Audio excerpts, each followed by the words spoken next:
Call the meeting to order for North Wasco County School District D21's regular board meeting, September 28, 2023. And if you'll join us in the Pledge of Allegiance.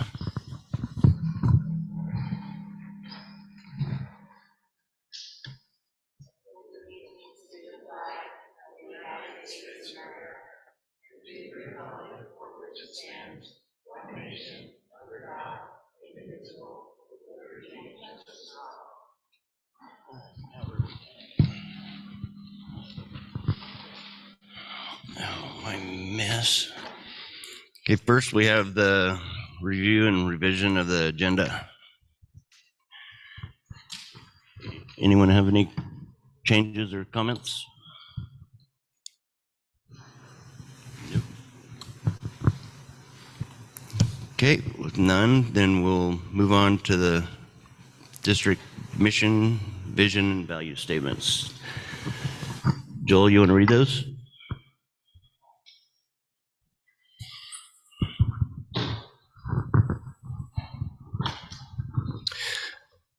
North Wasco D21 mission statement: educating each student to the highest standards while motivating them to reach their fullest potential and graduating them to be college, career, and life ready.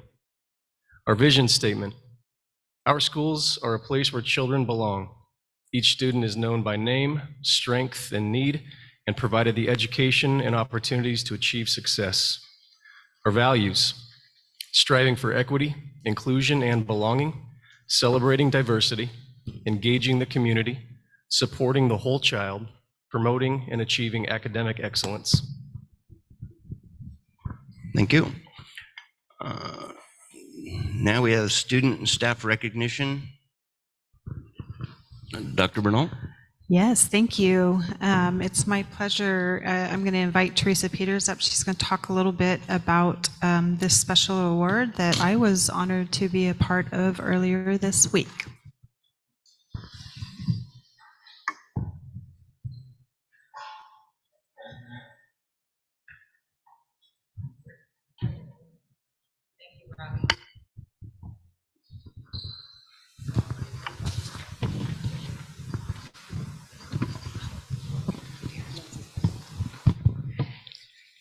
Thank you, Chair Jones, members of the board, and Superintendent Bernal.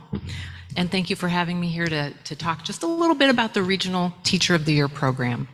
So Oregon's Teacher of the Year program started way back in 1955, where every state nominated one teacher, recognized one teacher, who then all 50 of those were in consideration for the National Teacher of the Year.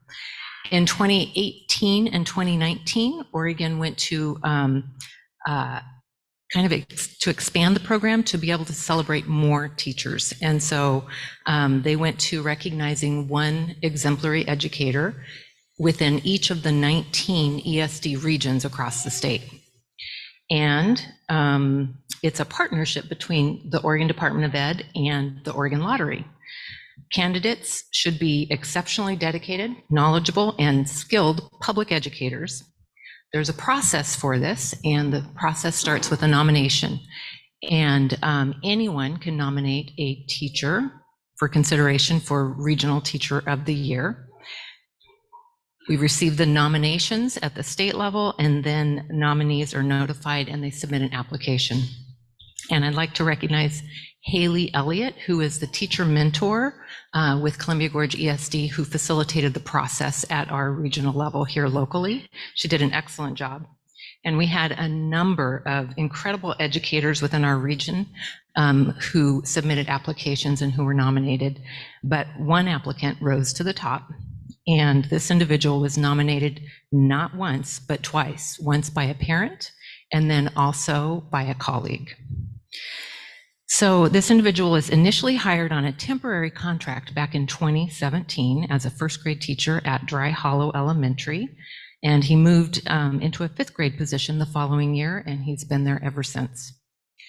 When asked to describe a lesson or unit that defines him as a teacher, he responded, "I feel there is no single lesson that defines me as a teacher, but several cross-curricular intentional lesson designs that bridge together content areas, engaging each learner in my classroom.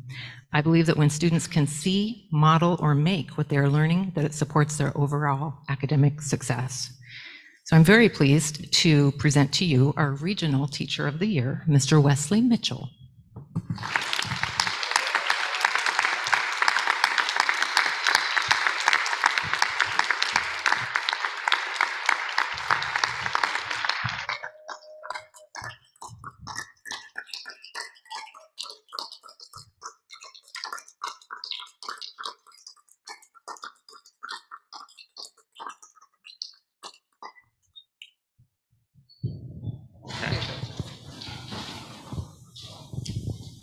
You know, I don't really know what to say.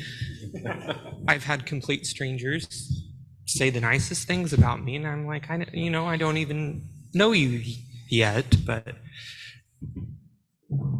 just the nicest thing, just everywhere. It's been all week long, and it's been a very rewarding thing.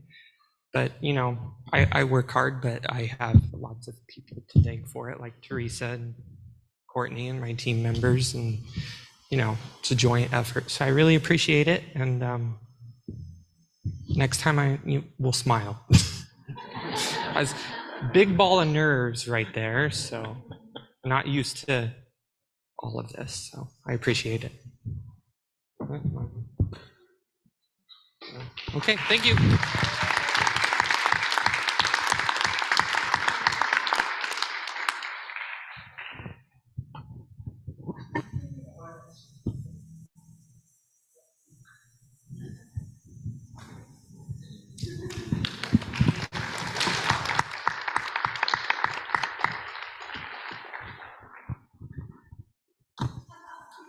Okay, next we I have one have, question.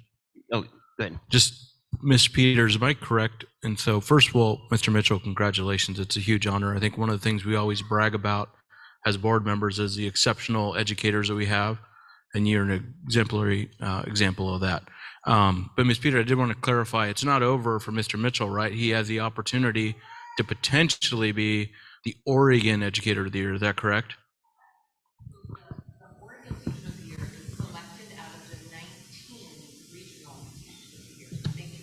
All right, we're rooting for Mr. Mitchell all the way.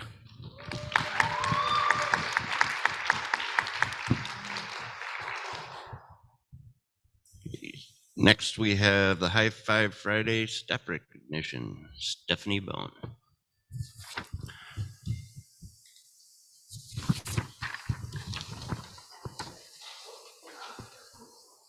Hello, there we go. That's a tough act to follow, so kind of wish I would have gone first to lead up to the big announcement.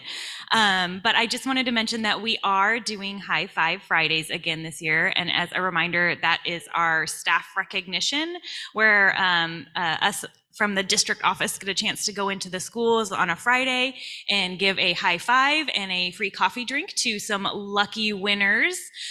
We do a random draw per school, so that's how the lucky winners get selected, and then they give us a coffee drink, and we get to show up bright and early on a Friday morning to surprise them with that beverage. Tried to think of something really funny, math joke wise, because this last time we were at the Dallas High School, and even though it is the random draw, both of the lucky winners were from the math department. So the stats or the odds were in their favor that day. And Luke let me down because he didn't have a funny math joke to give me. But on that note, next week we will be at Innovations Academy. So we'll look forward to spreading some more cheer this year.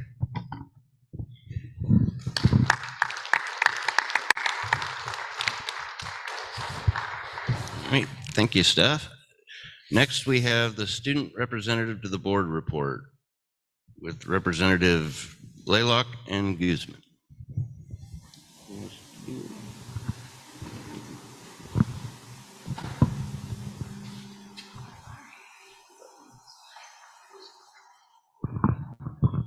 Hello. I don't have much to say considering it's only been a month into the school year, but I do want to give some recognition to some of our athletic teams because I feel like they're not very spoken on yet. Our girls soccer were ranked at number 10 on OSAA for our 4A league. They went undefeated until yesterday against Gladstone, but undefeated still is a cool title.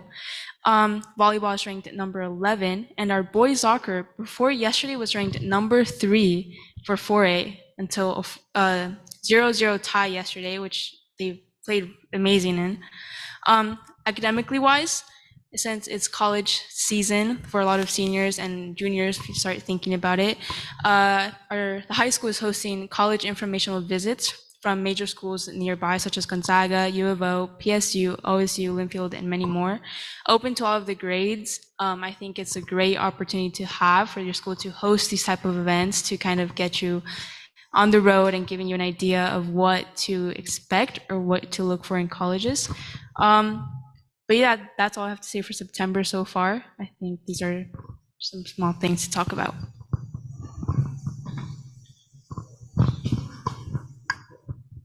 All right, thank you. Next up, we have the consent agenda. Have the meetings from August 24th, 2020. Student reports.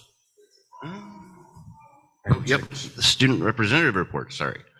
First, we have the Dallas High School, Alexa Bustos.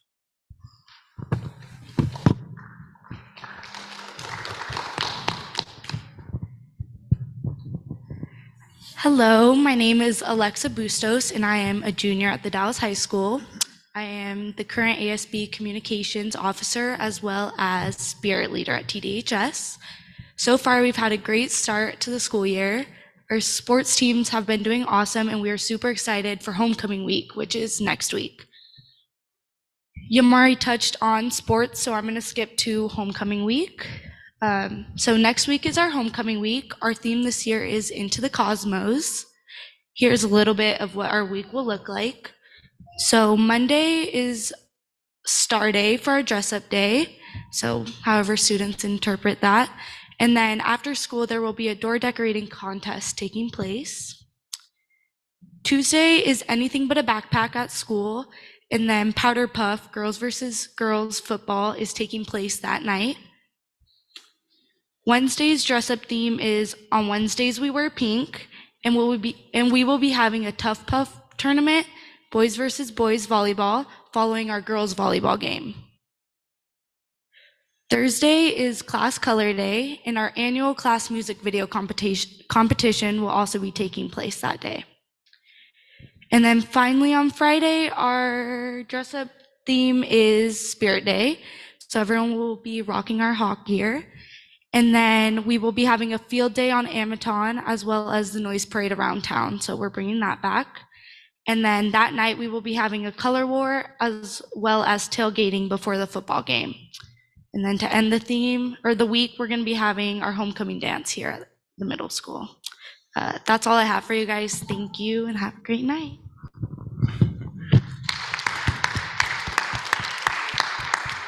All right, thank you. Next, we have from the middle school, Nathan Carson.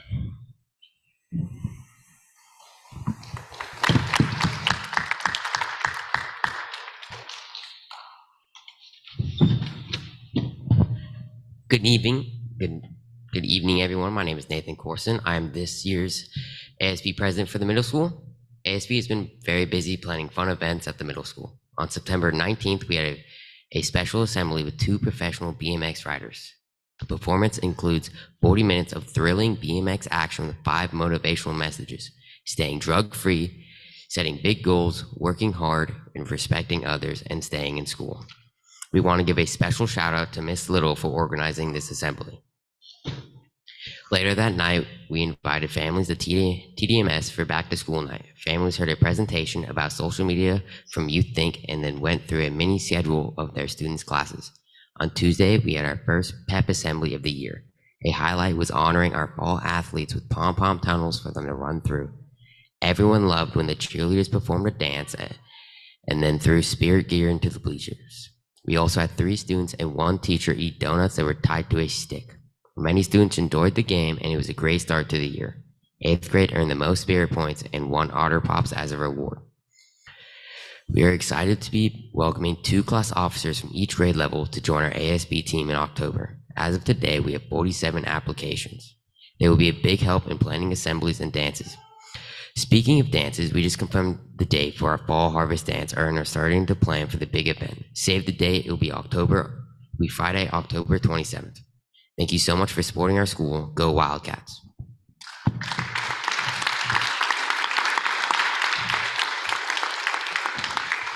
All right, thank you.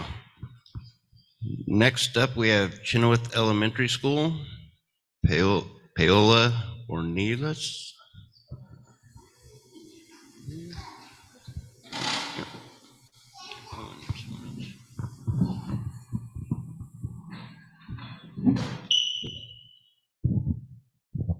Buenas noches, yo soy Paula, un estudiante de quinto grado de Escuela Primaria de Chile.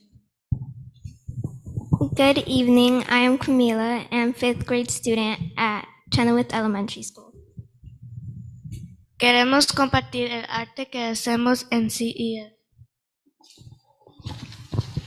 We want to share with you some artwork that students made at CES.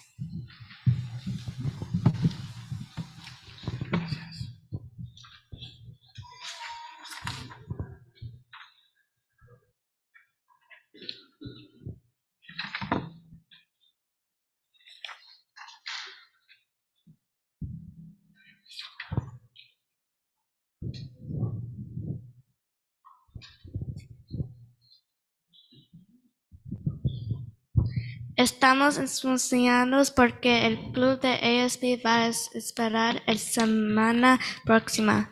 Una de nuestras ideas es para tener una competición de arte en las puertas y la clase que gana recibe pizza. We are excited that ASB is starting next week. One of our ideas is to have a door art competition where the winning class gets free pizza. Todas las mañanas tenemos un chiste de nosotros anuncios. Estudiantes de quinto grado y los maestros preparan y hacen videos para todas las mañanas. Nuestro chiste de día es ¿qué baile te gusta más el tomate? ¿Qué? La salsa. Every morning we have a joke on our morning announcements. 5th grade students and our teachers prepare and record videos every morning. This morning's joke is, what is a witch's favorite subject? What? Spelling. Los invitamos a nuestra noche familiar del 12 de octubre, las 5 de 7. Vamos a tener cena y muchos juegos de matemáticas. We invite you to join us for our fall family night, October 12th from 5 to 7 p.m. We will provide dinner and have a lot of fun math games. Esto es todo de Chenoweth. Nos vemos al mes siguiente. That's all for Chenoweth. We'll see you next month.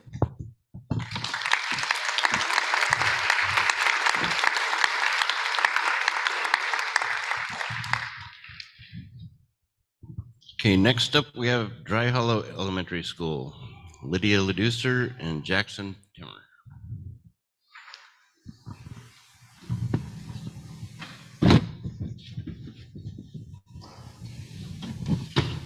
Good evening, North Wasco County School District 21 administration and board members. My name is Lydia with a Y. And I'm Jackson. And I'm Jackson with an X. Thank you for inviting us here tonight to speak about all the wonderful things happening at Dry Hollow. First off, we want to congratulate Mr. Mitchell, 5th grade teacher at Dry Hollow, on being selected as Teacher of the Year in our region. He's a cool dude, and we all love him and hope he becomes the eventual state 2024 winner of Teacher of the Year. You go, Mr. M.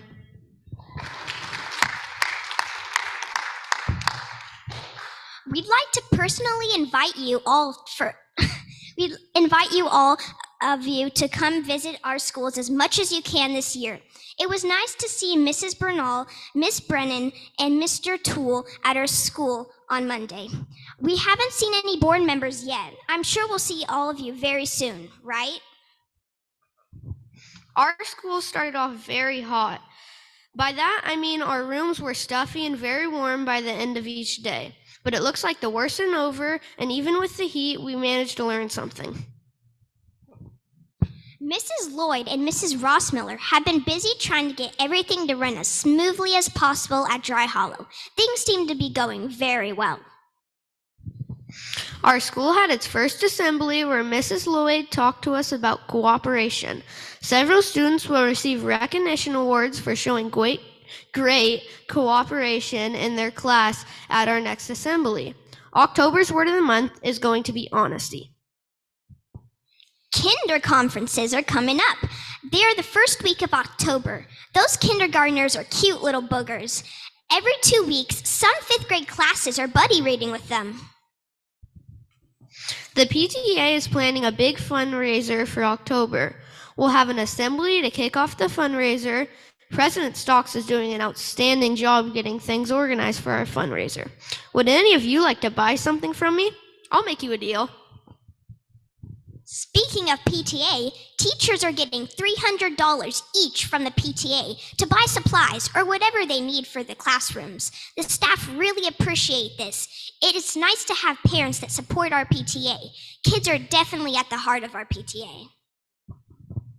Students are earning pride points for the next big student activity. Several students and staff members are gathering for a garden party at Dry Hollow on Wednesday, September 6th, to pull weeds and clean up our frontal flower beds. They look a lot better now. The garden party was organized by our outstanding vice principal, Mrs. Lloyd. Students are earning pride points for the next big student activity being planned for them should they earn 1,500 pride point tickets. Mrs. Lloyd has something in mind. We can hardly wait to find out what it is. And she says can't say anything. And she says the same thing as well. Some of the Playworks games several staff members learned over the summer are being taught to us. There is one game called Grumps Island that everyone thought involved Mr. Kaiser, but it turned out that wasn't the case. You know, fake news. We had our first fire drill. Everything went smoothly. We all escaped and the building did not burn. By the end of this next week, we should know who our Dry Hollow Student Council members are. Student Council meetings will be on Thursday this year and run from 2:50 to 3:30. Come and join us if you'd like. We have started the Golden Shoe Award that is presented each week to the primary and intermediate classes that traverse our school the quietest each week. It seems Mrs. Hamill's class wins it several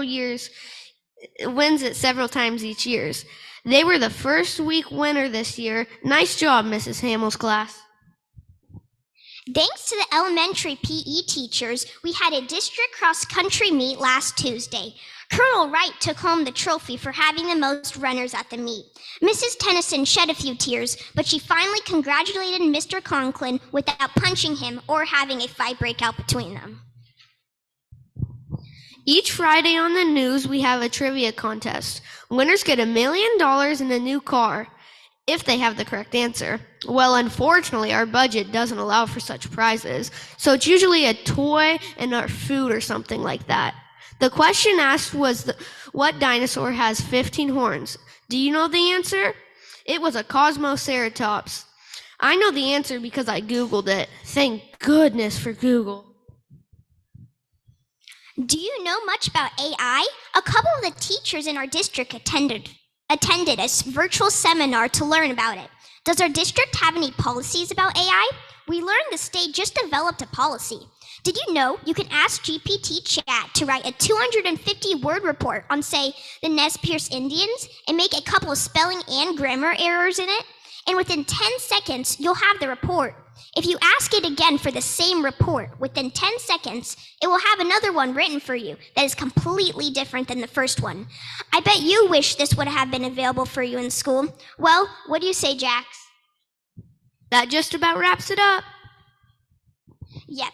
Again, we would like to thank you for inviting us to the board meeting. When I told Jackson we would be reporting at a board meeting, he thought I said boring meeting. I assured him this would not be boring. That stopped the tears. Have a great rest of your evening, and don't forget to be kind to everyone and live by the golden rule. We know you can do it.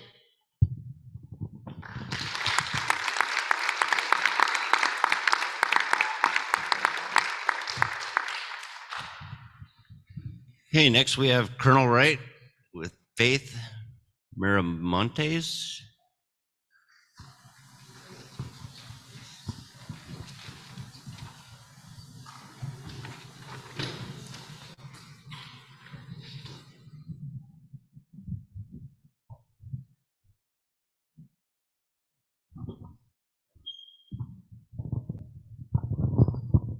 Hello, my name is Faith Miramontes. I'm a fifth grade student at Colonel Wright. I'm here to speak to you about what's happening at our school. There was an open house for the first through fifth graders, and it included socializing and meeting our teachers and friends. We also hosted a kinder social night with pizza and snacks. There was a good conversation and parents connected. We took down our greenhouse to put up safety rails. One of our beloved staff members sprained her ankle, and she was out all last year. In our playground, we have 6 zones we call playworks. For confrontations, we have rock it out or rock, paper, scissors. This helps students settle conflict on their own. This year, we've changed our schedules to allow for more clubs, including art, jump rope, robotics, etc. We also had a cross-country race, I think 2 days ago. We won. This completes my Colonel Wright update. Thank you.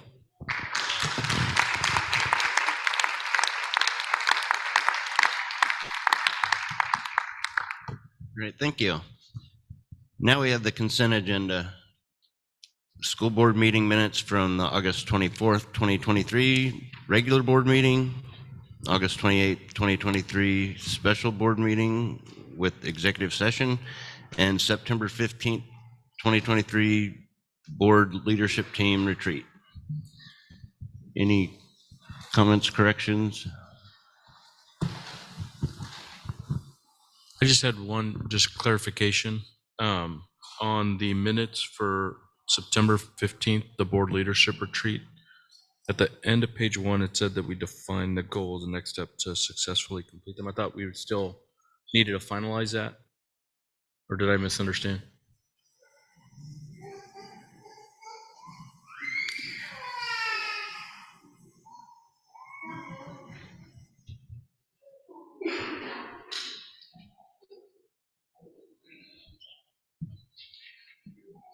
Okay. Bottom of the first page.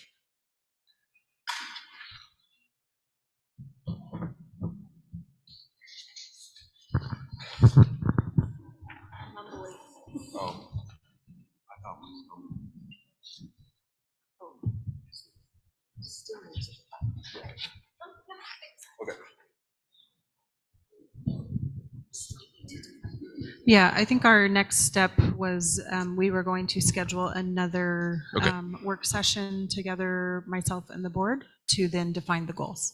Okay. Yep. Yeah. So yeah, just that adjustment in there so it's reflective of where we're at. Anyone else? I'll entertain a motion to.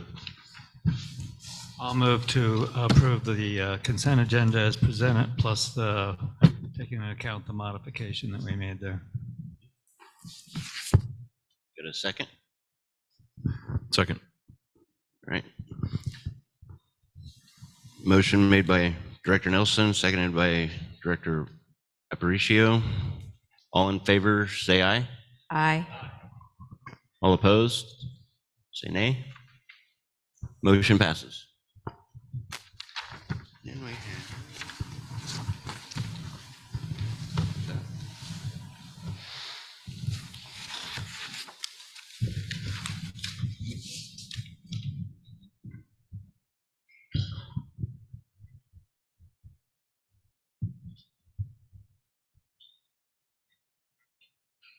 So next we have then the personnel notes. Anyone have any questions or changes? Okay. Then we'll go to the calendar review for October and November.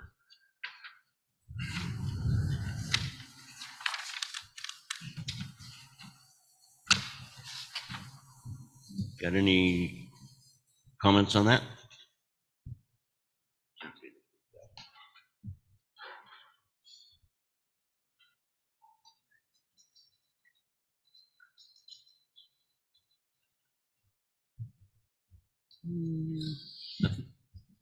Okay, so next we need to appoint a board member to the District Equity Committee. And I believe Director Winelledge was interested in that. Anyone else? Then we'll appoint Director Village. Thank you.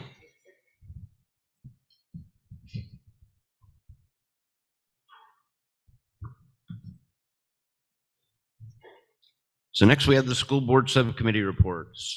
Start with Scholarship Committee with Director Winelledge. I will be having my first meeting with the scholarship group next week. Thank you. I'll let you know more. Cool. Community Outreach Team, Director Aparicio. Yeah, so I attended the COT meeting earlier this week on Tuesday. The bulk of that meeting was around the recent trip that portion of the group went to Washington, D.C. and presented a lot of the initiatives that we as outreach team wanted to discuss with legislators out there. They met with Representative Bentz and others, Earl Blumenauer as well, and presented a lot of the projects and ideas for our local community. So that was a good update to hear and a lot of good work that the group is doing. Additionally, one of the bright spots for us, aside from just learning about the things we're trying to bring to the Dalles, the group itself decided to endorse our bond effort. So they have put out a public endorsement as a group in support of our bond effort. So I was happy to be there while they did that and gave a sincere thank you to the group for them to support us as a school district. And that's it. Next meeting will be in October. Thank you. Next, we have the Wellness Committee, Director Richardson. I do not have a report this evening for Wellness Committee. Okay. Wasco County Forest Collaboration, Director Nelson.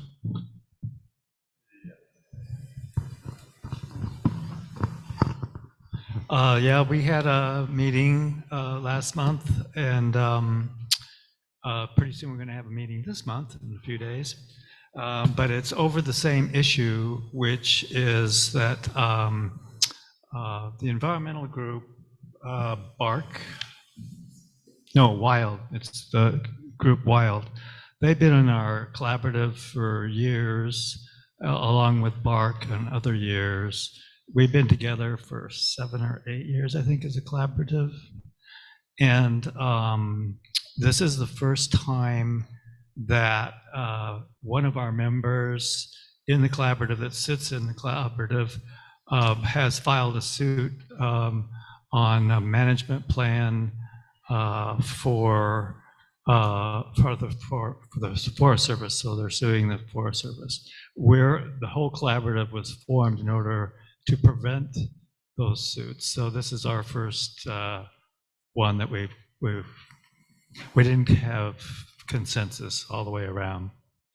So what that means is that, well, I'll just say this, the collaborative has spent more than 3 years working with the Forest Service to plan this management project called the Grasshopper Restoration Project. And that's just south of the Badger Wilderness area.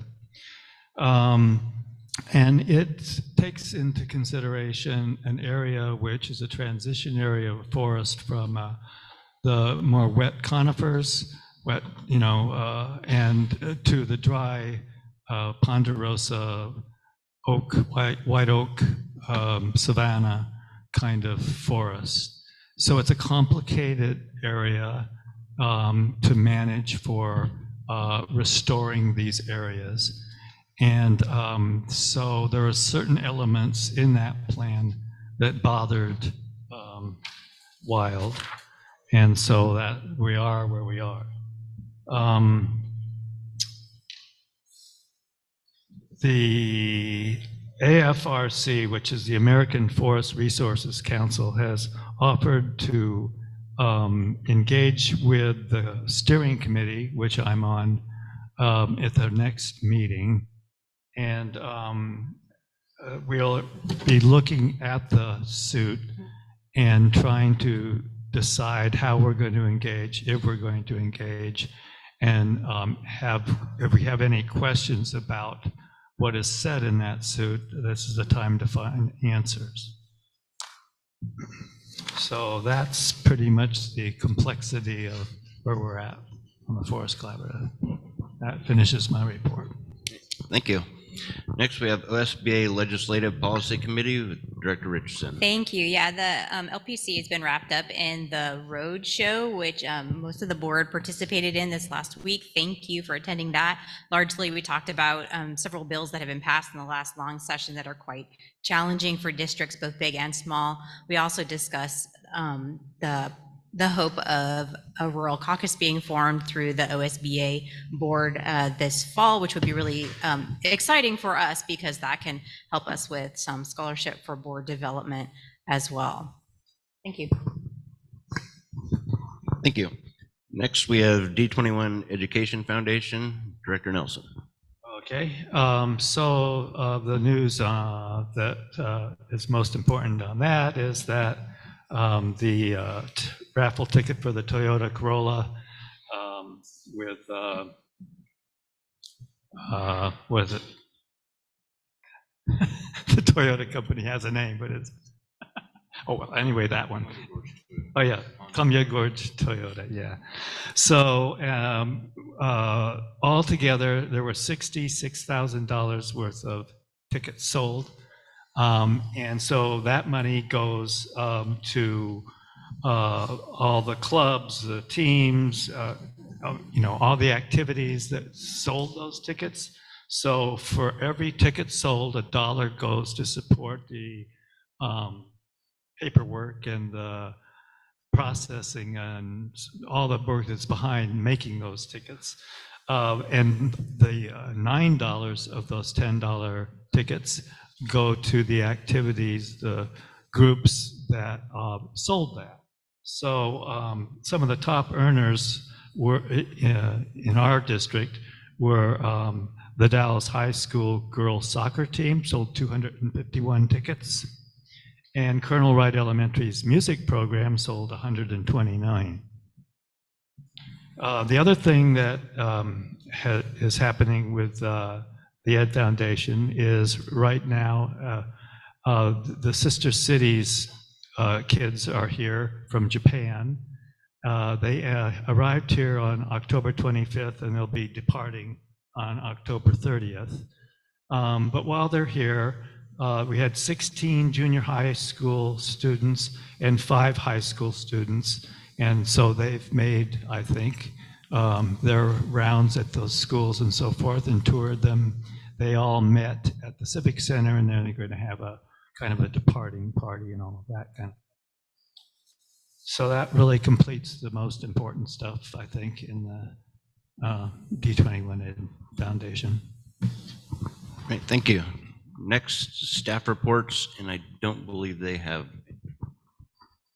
any tonight. So we'll move on to new business. Superintendent report, Dr. Bernal. Thank you. I actually have 2 reports tonight. The first one is going to be a transportation report. So I'd like to invite our Director of Transportation to come up, Lisa Caseberg. She's been doing an amazing job keeping our buses on the road and keeping our kids safe to and from school. So she's going to present some information about that department and the work she's been doing. And I think a little bit about an item that we'll be voting on later on tonight. Lisa?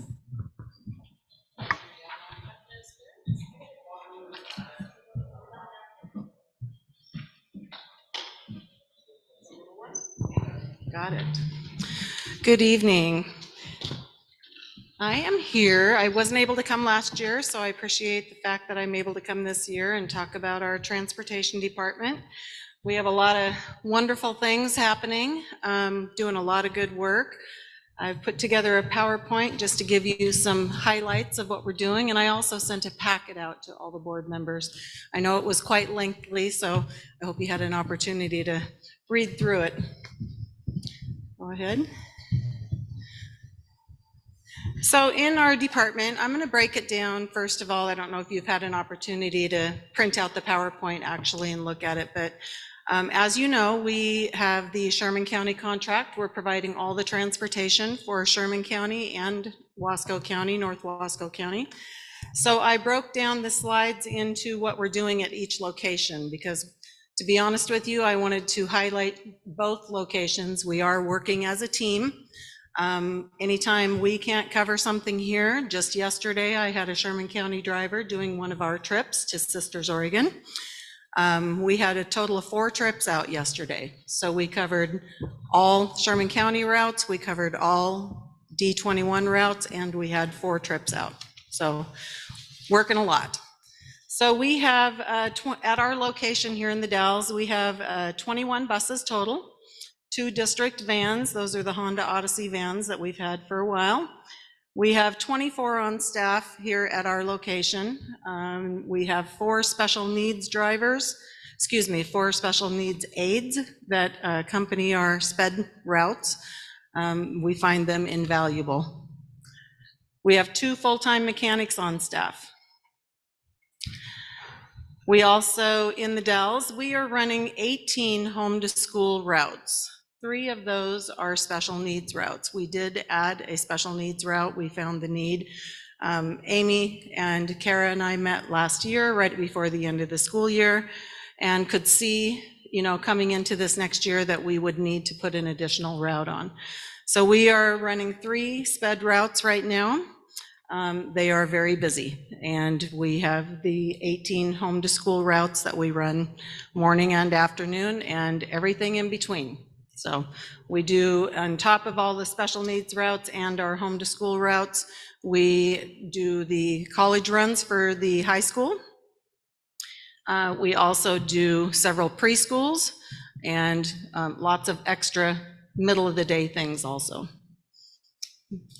Back one slide, I think. We have a designated trip bus here at both locations, and we only have 3 spare buses. So thank goodness we have great mechanics because we keep them going. So here's some numbers, some hard numbers from last year just for the Dalles location. Just home to school miles, we did 130,000 miles just home to school. Field trips, we did 152 field trips, totaling 12,600 miles. Athletic trips, and this is, I combined the middle school and the high school. We did 284 athletic trips, just athletic trips, for a total of 48,800 miles. It's a lot of miles.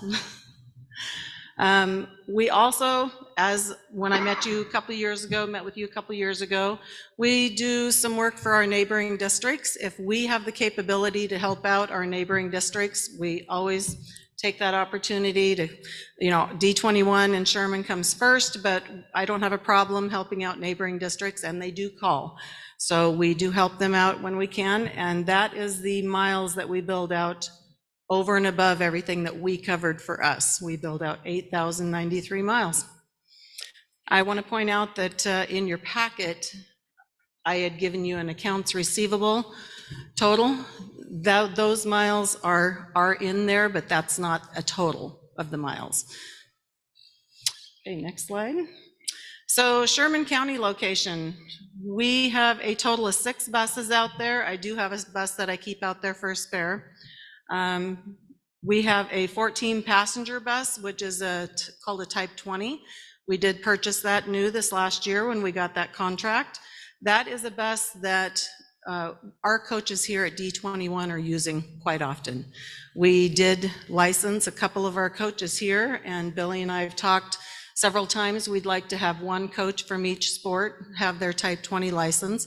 And what that does is it frees up a driver if we have a weekend trip, rather than send one of my drivers to sit in the hotel all weekend long where they play a volleyball tournament. I don't have a problem if we are packed and we can't accommodate it. My drivers get the first choice to the trip, but if it's a weekend long trip, I don't have a problem with the coach driving it. They have to be licensed. They're licensed with the state of Oregon, and they have to renew that license every 2 years. So that's something we can do in our office. We use that bus here in the Dalles, but we use it is a Sherman County bus, so it's kept out there. It's small enough that they have a route that they can use it on route also, so it's used as a spare bus. And also our mechanics, well, full-time drivers, we have 5 full-time routes out there, and we have 1 sub. We have both mechanics that work for us, also take care of all their buses out there. They are our buses. They make a trip out there once a week, and they spend the day and they go through all the buses. They put a lot of miles on there. They have 1 route out there that is 160 miles per day. So we're putting some miles on. Okay, like I said, we do 5, they have 5 home to school routes out there, and we also have a trip bus, and we have 1 spare bus. Okay, next. So here's their miles. With 5 routes, they did 88,160 miles with 5 buses. Field trips, they did 30 for 13,677 miles. Athletic trips, they did 183 trips for 21,938 miles. So, like I said, we are maintaining those buses. Those are buses that we purchased over and above D21 buses on contract, and we came to you. I know Ms. Kara came to you about that, so you're well aware of that. But it's obvious that we're working out there. So we are definitely happy with how things went this first year. And this is just a quick picture. I mean, these are the people that do it. This is the staff that we have just here in the Dalles. We have a phenomenal staff that we have 1 driver who's been here, and we'll see that in the next slide. She's been here over 35 years. We have a ton of experience. We have a ton of commitment in this group. I have a lot of new drivers. We have a lot of people that we've put on in the last 4 years since I've been here. And this is the Sherman County staff. Like I said, I really want to highlight them. The mechanics are listed on there. Miss Claire, who works in my office, she is, you know, we're on the radio between each other. Our radio systems that we have here in the Dalles, we integrated the same radio system in all those buses. Every driver out there can talk to me while I'm sitting at my desk. They can also get in touch with the mechanics. We are a team, we're working together. Everybody knows what everybody's doing. Their secretaries in their school have a desk unit. They can hear everything that's going on in here too. If we need to get a hold of a student, if we have a parent call our office in the Dalles here, we can reach the driver immediately. Our radio systems, and we'll talk about radios here in a minute. We have great radios. I had a driver call me from Newport to let me know that he got there safely the other day. So we have a wide range, long range with these radios, and we use them a lot.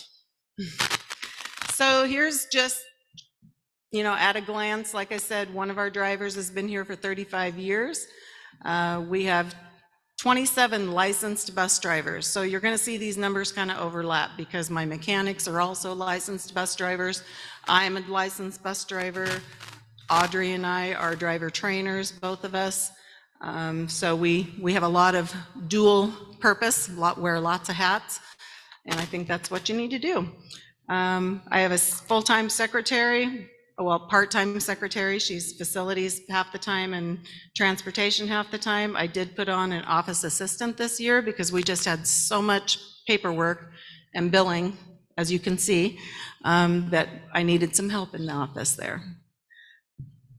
One that I'm really excited about is the very bottom line. 17 of our staff have been employed from 1 to 4 years. That's a lot of people to put on. So that does include the 6 people in Sherman County. Some of these people were already bus drivers. Some of them worked for me 10 years ago. So I went back to them and said, you know, do you want to come be a part of this and come and help us out? So that's a great number, and I'm really, really happy with that. So I talked to you guys before, and I know some of you are parents and you've utilized this program as parents, but we use the routing program from TransFinder. Again, this is something that I'm able to have parents log on. I have every secretary or admin is able to log on. I give them login credentials. Everything that I route, they can see. Every note that I put on a student's transportation file, every secretary can see. Parents, you can go to the next one, please. Thank you. So parents can log on to TransFinder. It's called InfoFinder I. It's on the district's website. It's on every school's main page under Find My Bus. And every parent can log in, type their address in, type what school their student goes to, and it'll give you a drop down where it shows you what your options are. As far as the bus route, it gives you the bus number, it gives you the bus route, the pickup location, and the time for AM and PM. Okay. And again, this is called Viewfinder. It's a part of our program, and this is a good example of what secretaries or admin can see. So this is what secretaries each have their own login. There's only a few of us in the district that have an admin login where we see all 2,800 students. Chenoweth, for instance, secretaries only see their students, and vice versa at every school. This is the page, they type in the student's name. This is the student's individual page. Everything that is on our student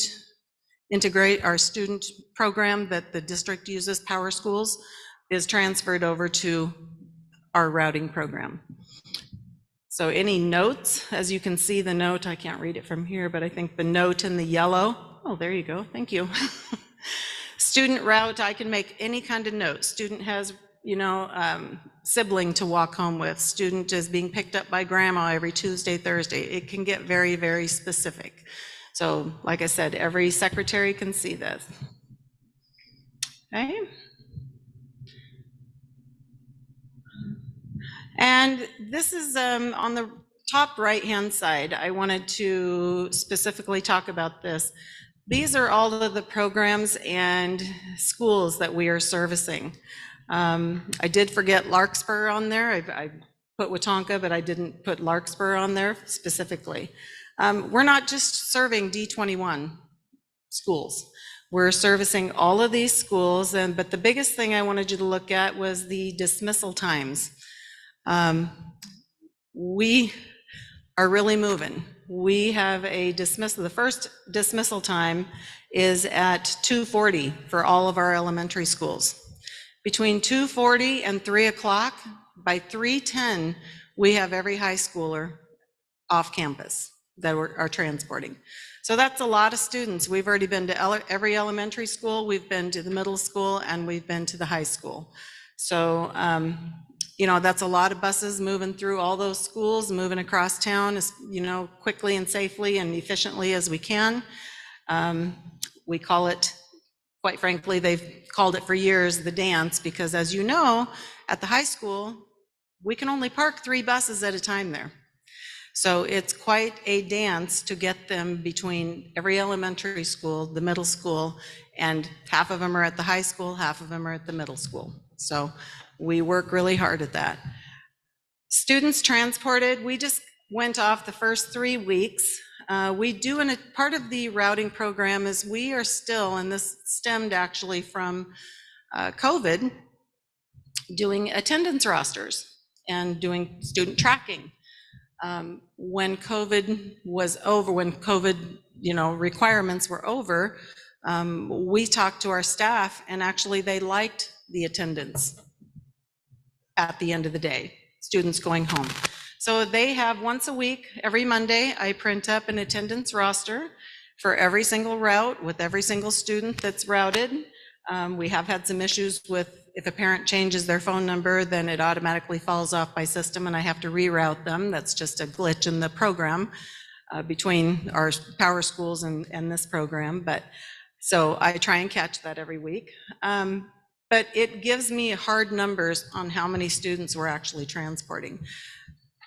Every bus driver will tell you there's more students being transported on their routes. The buses are full. We are transporting a lot of students. We have, over the last 2 years, we have added bus routes. Dr. Bernal and Kara and I sat down last year and looked at a couple of areas that we were concerned about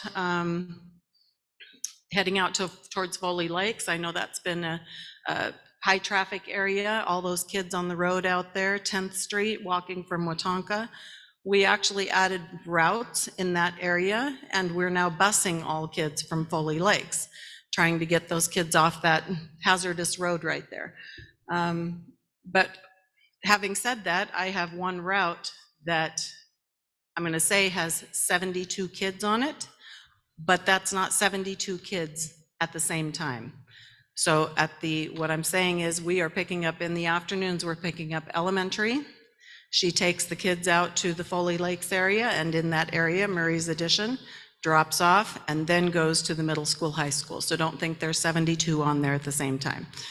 But we are transporting a lot of students. Every driver will tell you that they see increased ridership this year. Communication. So this is an example of the radio system that we're using. We have the one on the bottom left is on every single one of our buses. We also have stationary units in both offices. And what we're looking at, and I had a visit because Miss Cindy runs the emergency program, and we had a chat about this about a month ago or so, I think.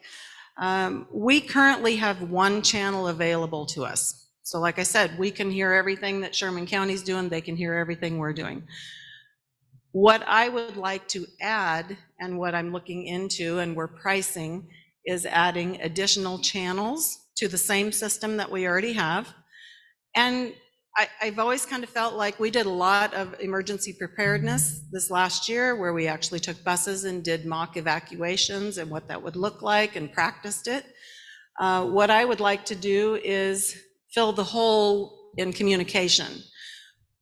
If we had an emergency situation, my fear is that Dr. Bernal's not going to be able to reach me.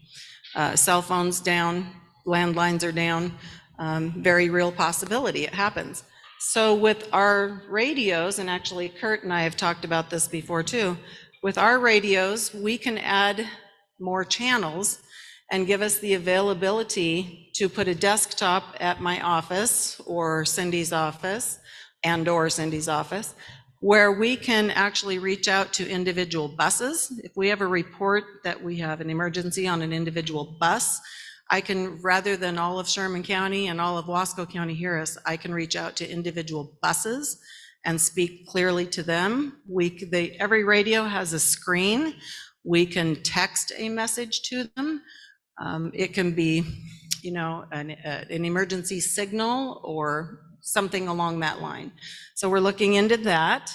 It just makes it a little more personal, private, and able to, like I said, speak to individual drivers rather than the whole fleet. The third channel would be for district administration only. So Miss Cindy said that, it would be great if we had one of these radios in every single school, and Dr. Bernal had one, and Cindy had one or Stephanie had one. If we had an emergency, Dr. Bernal would be able to reach out to all admin in every building and myself. And then I would communicate to my drivers what the plan was. So that's something we're looking at. I just really feel passionate about enhancing the system that we already have. I think that's something we don't have in our school district right now. And if we can enhance a system that we already have, I think that would be great. Next. So 2 years ago when I came and visited with you, and some of you were on the board and some of you weren't, at that point, we had 3 VWDQ grants that we had applied for and were awarded. We have used 2 of them. We have decommissioned a total of 4 buses. That's part of the grant requirements. And we've purchased 4 new ones. We still have 1 more grant that we are utilizing, and that's the dollar amount, $92,400. With that grant, we have already ordered buses. The supply chain is slow. I've had these buses ordered for a year. So we have a total of 4 buses coming, and I'll talk about the other 2 in just a minute. But the 278, we have 2 78 passenger buses with air conditioning coming. Those will be designated for our trip buses. Sherman County will have one, and we here at D21 will have one. They will be air conditioned buses. So that is, those grants were supposed to be exhausted. That last one was supposed to be exhausted this last summer. Those 2 buses that are tied to that grant, I just got word those buses will not arrive until March of 24, even though I've had them ordered for a year already. So that tells you how slow the supply chain is right now. So I've visited with you about a local company. Well, we have a local office here, and they are the ones that came to us a couple years ago and offered to pretty much asked me what I needed. And of course, what's my first answer is always going to be school buses. So in the end, this company right here, and you can go to the next slide, please. This company right here, this is what they have funded so far. We've already received the 2 buses, obviously, in the summer of 2022. Those were paid in full by this funds that they granted to us. I have 2 more buses, 1 78 passenger bus that is coming and another special needs bus. I told you that we put a 3rd special needs route on, so we ordered another bus for that. And those will be delivered in November. I just got word that those will be in November delivery. But those buses are all funded with the exception of the last one. There's a little bit left on it that we will have to come up with, but Kara's aware of that. And I think that was on your spreadsheet also on the bottom there. But pretty much we received, not pretty much, we did receive or will receive by the time we're done, $556,480. So that was a real shot in the arm, I can tell you that. That was really helped out upgrading our fleet. Okay, so like I said, we have more new buses coming. 2 of them are coming in November. Those are tied to the Hedro grant. And I will say 3 more are coming in March. 2 of those are with air conditioning, those 2 trip buses that we talked about that are tied to the DEQ grant. The other one is a bus that Miss Kara will be talking to you about when she comes up. We have purchased a total of 19, ordered a total of 19 buses in the past 5 years. 5 of those buses were tied to the Sherman County contract. 4 of them were tied to the Hedro money that came in. 6 of them are tied to the DEQ grants that we were awarded. 3 of them were purchased outright the first year that I was in here. When the previous administration was here, right before they left, they purchased 3 buses outright. And 1 more Kara's going to talk to you about tonight.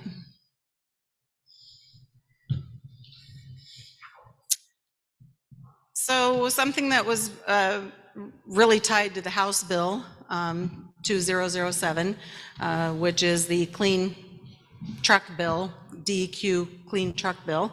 They are wanting us to get all these old buses off the road.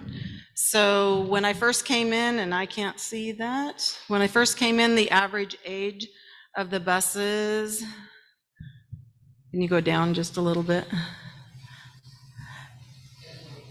So the average age of the buses, yeah, that number 10 were 10.8 years. We have been working, now they are, I had anticipated they would be by this year. Had we received all of our buses, I think we would have been at the 4.3-year mark for average age. That's phenomenal. I went to an Opta training this last summer for transportation. There was not very many, if any, others at my table that had an average age of bus fleet that. We didn't meet the 4.3, but I really believe that if we'd received all of our buses on time like we'd anticipated, we would definitely be there. All right. So this page right here is, I wanted to give you a breakdown so you could see exactly, and I went over this with my staff too at our in-service. This is a best cost analysis comparison between diesel, propane, and electric. We're looking at all three. Obviously diesel we already have, but that was the price of the buses that I have coming, okay? That's the price of them now. The propane buses are about $170,000. The electric buses are about $440,000. I wanted to point that out because yes, we're hearing in the news that there is a lot of money out there for grants, and that is true. But look at the difference in the price of the buses. The one consensus that I learned at Opta that we were all talking about was electric might very well be the way to go if you live along the I-5 corridor. Over in our area, it's a little harder. For one thing, we don't have to charge these electric buses. We need a level 3 charging station. That's $60,000 all by itself. And that's if we have the infrastructure, in other words, the power pole right outside to accommodate that. If it's not, then that's an extra cost that we pay for. Grant money does not pay for that.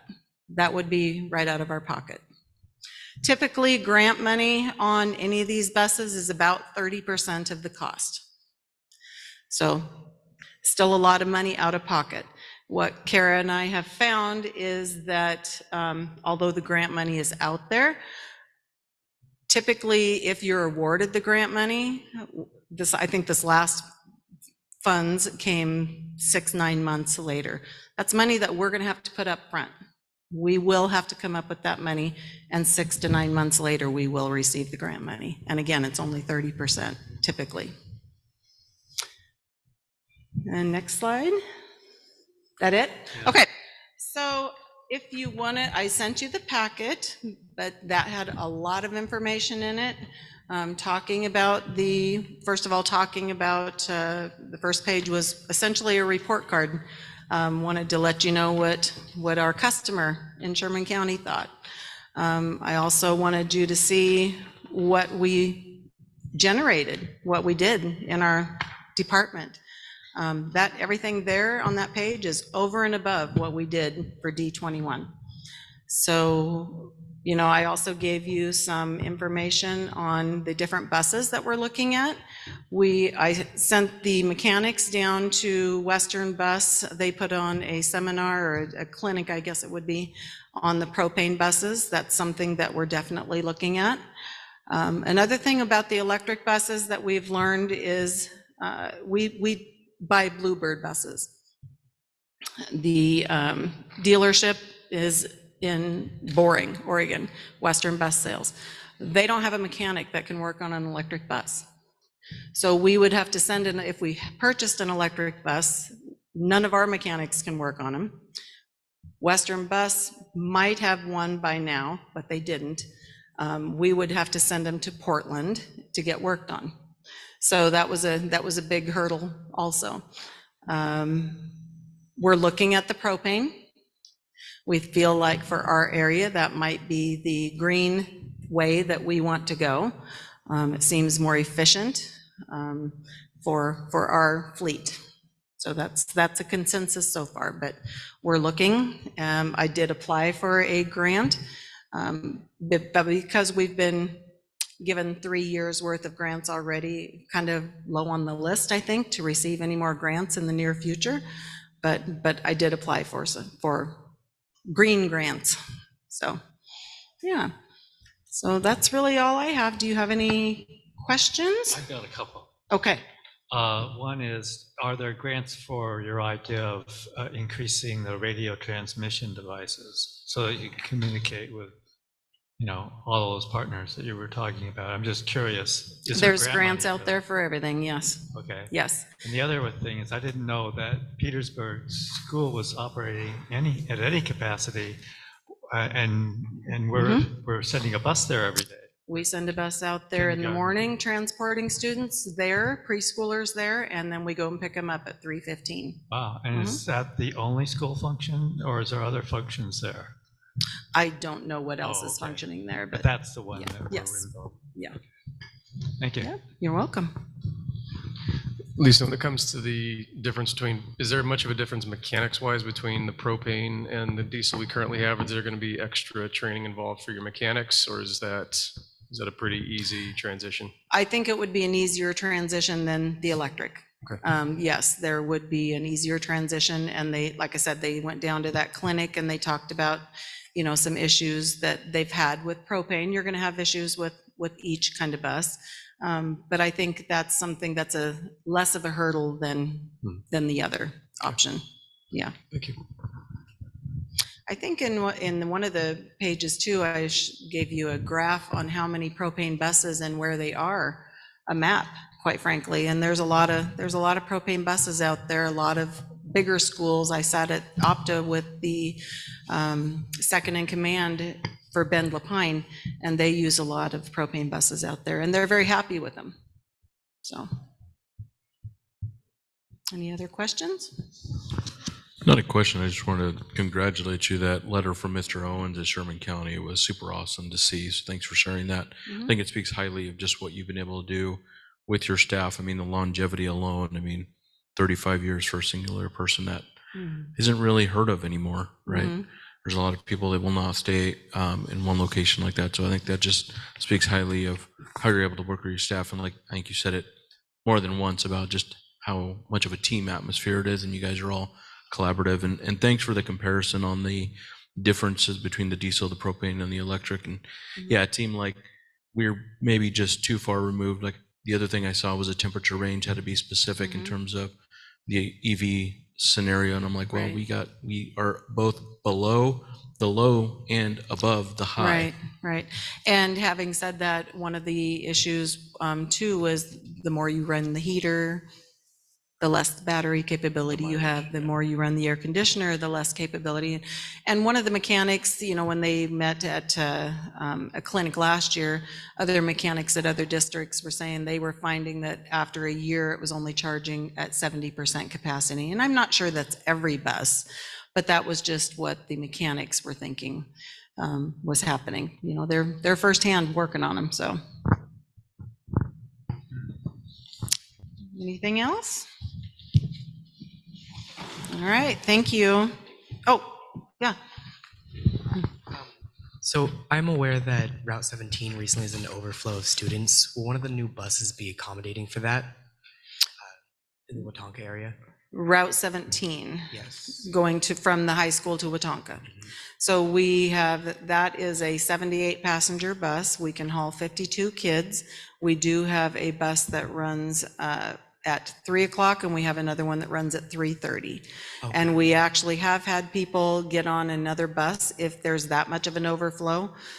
So yeah, we do have other options. Okay, cool. Yeah. I did just the Route 15 from the middle school, we did just move a bigger bus onto that. Like I said, we've seen increased ridership. So we did just move the 84 passenger bus to the middle school to accommodate that. The new bus is only a 78 passenger, sorry. Thank you. You're welcome.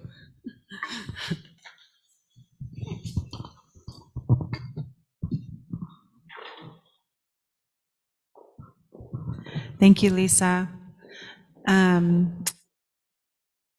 Amy, our Director of Special Education, is going to present on one of our favorite topics this year, Senate Bill 819.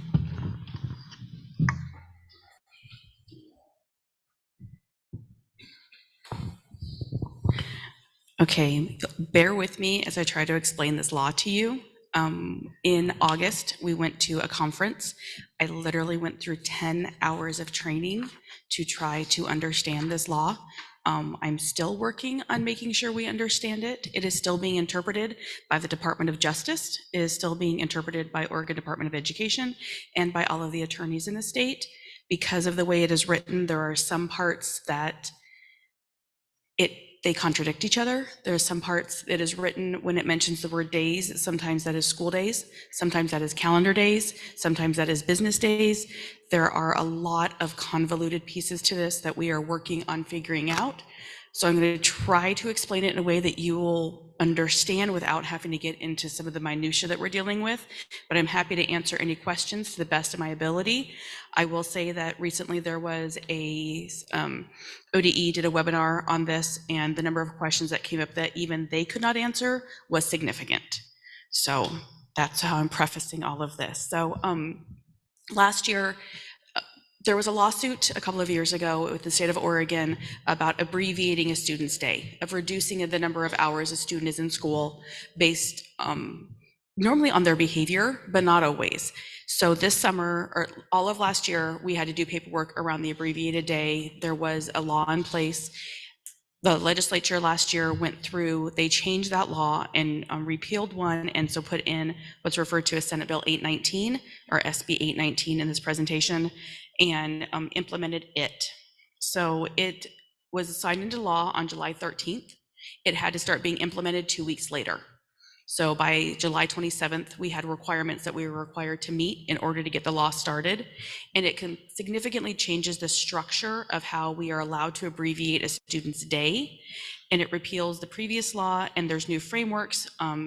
The real focus here is meaningful access for all students to education and a full day of education. The biggest change for us was the definitions and how it changed that. And then usually in special education, everything is done by a team decision. Once a child is placed into services, that is the one time a parent has the sole decision. They can say yes or no to placing a child into services. After that, it is all a team decision. This law changes that and makes the parent the sole decision maker. That is the important one when it comes to changing the placement if we want to abbreviate the day. And so I'll get more into that a little bit later. We also now have significantly more meetings for any child that we need to abbreviate their day. So, yep, perfect.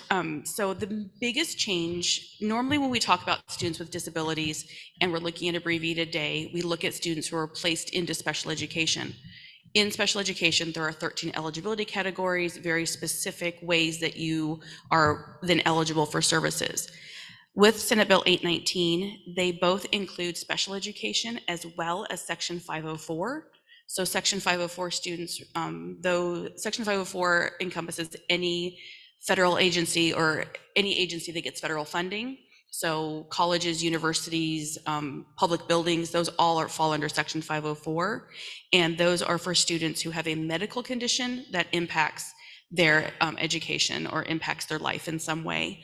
So for this law, it now says that both for students on a 504 plan and students on an IEP, that this same law applies, and it applies equally, and it applies with the exact same paperwork. In my world, both an IEP versus a 504 plan are two very significantly different documents. This law equalizes them and makes us do the same paperwork for both. No. It's so one of the big differences we tend to put in place is a student on an IEP, a student in special education, receives specially designed instruction. and that is that they need to be taught differently. They needed to be taught specific skills. Usually a 504 plan is in place to provide accommodations and supports for a student. This plan requires us to look at them in the same terms and possibly write an instructional plan for a 504, which is not something that we have ever done, and there's nothing in the 504 law that requires that. Yeah. So the other thing that changed significantly with SB 819 is that for a student to be considered to be on an abbreviated day, previously we compared a student to students in the same grade within the same building or the same school. With Senate Bill 819, they expanded that to compare to students that are in the same grade in the same school district. So that means that we have to compare students at Innovations Academy to students at the main campus of the high school. We have to compare students that are in our online virtual program with our students who are in building. In looking at that, that makes a significant difference when we have a program that is a 4-day-a-week program versus a 5-day-a-week program, a virtual program that uses asynchronous instruction versus a program that is full-time synchronous instruction in school. So for us, that made a significant difference in the number of students that we have that are on an abbreviated day. The program also, if any time a student is abbreviated more than 10 days within a school year. So if we have a student who's having a rough day, we send them home from school. If we do that more than 10 days within the school year, they are then considered to be on an abbreviated day. That also meant that by the 10th day of school this year, we had to have met with any parents whose day was abbreviated. And as we get further into this, you'll see that that was a significant, the number of meetings we now have to have, it made a significant level of work for some of my staff members. The main premise of 819, I think everyone can completely agree with, that every student is entitled to the same number of hours of instruction, the same level of instruction, regardless of their disability status, that all students have a right to a full school day. That is something we agree with wholeheartedly. The way this law presents it and what it does, in my mind, actually makes it harder for us to provide that sometimes, and it forces some students to have a full school day if that's not necessarily what's in their best interest. One of the biggest factors with abbreviated school days is it does not provide any funding. This law does not provide any funding, and it cannot be based upon a lack of staffing. Anything due to our policies, it can't be because of transportation, and then an illness that would not have affected any other student or that we wouldn't have that same impact. So we have to be really cautious, as Lisa was just talking about, how close those timelines are at the end of the day. When we have students who are in specialized programs, we are not allowed to take them out of school earlier.